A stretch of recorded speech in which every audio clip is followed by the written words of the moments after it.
ونصلي على رسوله الكريم أما بعد فأعوذ بالله من الشيطان الرجيم بسم الله الرحمن الرحيم ما كان محمد أبا أحد من رجالكم ولكن رسول الله وخاتم النبيين صدق الله العظيم وقال النبي صلى الله عليه وسلم أنا خاتم النبيين لا نبی بعدی او کما قال علیہ الصلاۃ والسلام۔ معزز حاضرین اور میرے عزیز دوستوں، آج میں آپ کے سامنے تحفظ ختم نبوت کے عنوان پر لب کشائی کی جسارت کر رہا ہوں۔ اللہ رب العزت کا آخری کلام قرآن مجید جو آقائے دو جہاں امام الانبیاء خاتم النبیین محمد الرسول اللہ صلی اللہ علیہ وسلم کے قلب اطہر پر نازل ہوا۔ رسول اللہ صلی اللہ علیہ وسلم اللہ کے آخری نبی ہیں۔ قرآن کریم آسمان سے نازل ہونے والی آخری کتاب ہے اور دین محمدی صلی اللہ علیہ وسلم اللہ رب العزت کا آخری پسندیدہ دین ہے۔ اس قرآن کریم کے بعد کوئی اور نئی کتاب نہیں آئے گی۔ اس دین محمدی صلی اللہ علیہ وسلم کے بعد کوئی اور نیا دین نہیں آئے گا۔ اس شریعت محمدی صلی اللہ علیہ وسلم کے بعد کوئی اور شریعت نہیں آئے گی۔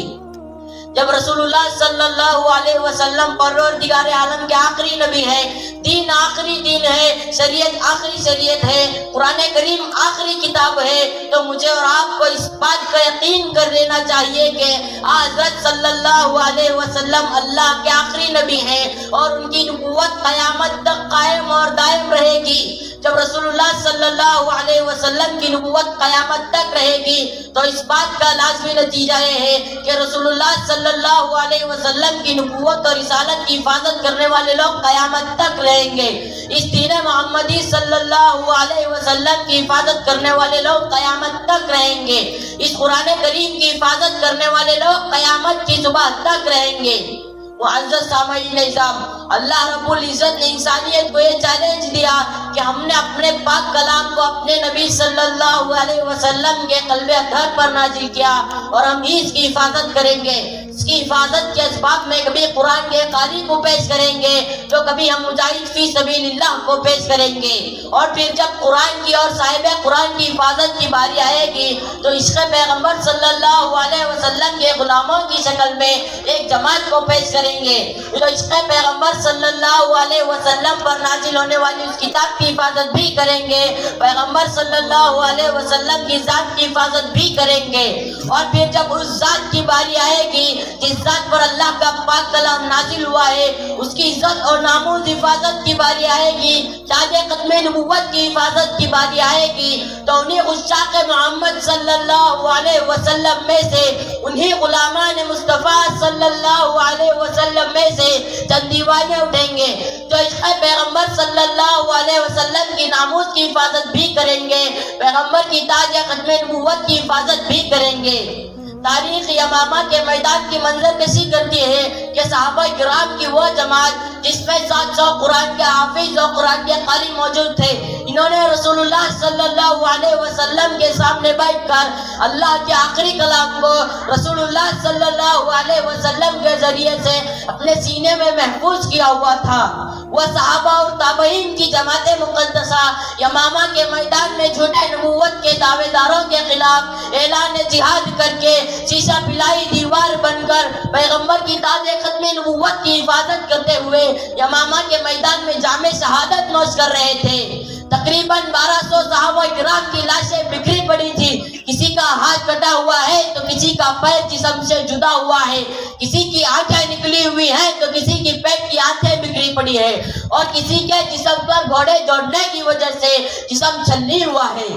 تاریخ ہمیں اس بات کی خبر دیتی ہے کہ حضرت سیدنا حبیب بن زید انصاری جب ناموس رسالت کے خاطر ختم نبوت کے خاطر مسیلمہ کذاب کے سامنے ڈٹ جاتے ہیں اور اس کی نبوت کا انکار کر دیتے ہیں تو پہلے ان کے ایک بازو کو کاٹا جاتا ہے، پھر دوسرے بازو کو کاٹا جاتا ہے، پھر ایک پاؤں کو کاٹا جاتا ہے، پھر دوسرے پاؤں کو کاٹا جاتا ہے اور پھر سر تن سے جدا کر دیا جاتا ہے۔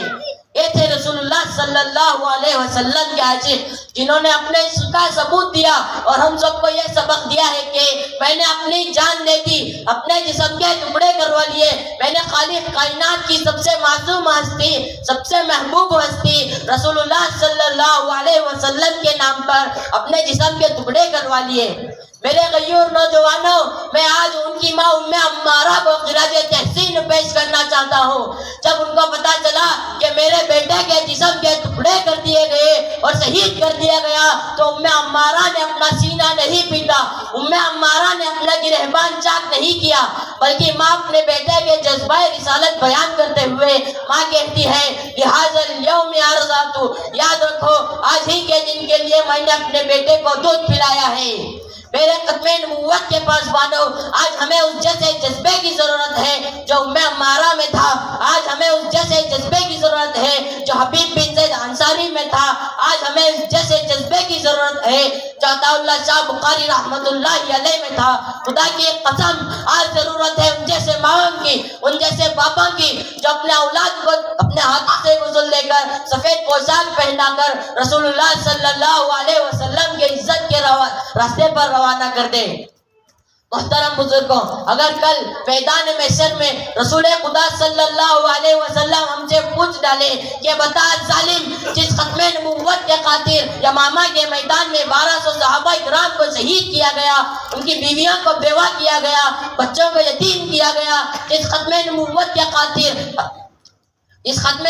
کے خاطر ان کے بیویوں کو بیوہ کیا گیا، بتا ظالم تو نے اس ختم نبوت کے خاطر کیا قربانی دی ہے اور کیا خدمت انجام دی ہے، تو ہم کیا جواب دیں گے؟ اللہ تعالیٰ سے دعا ہے کہ اللہ تعالیٰ ہم سب کو تحفظ ختم نبوت کا کام کرنے کی توفیق دے۔ آمین وآخر الدعوانا الحمدللہ۔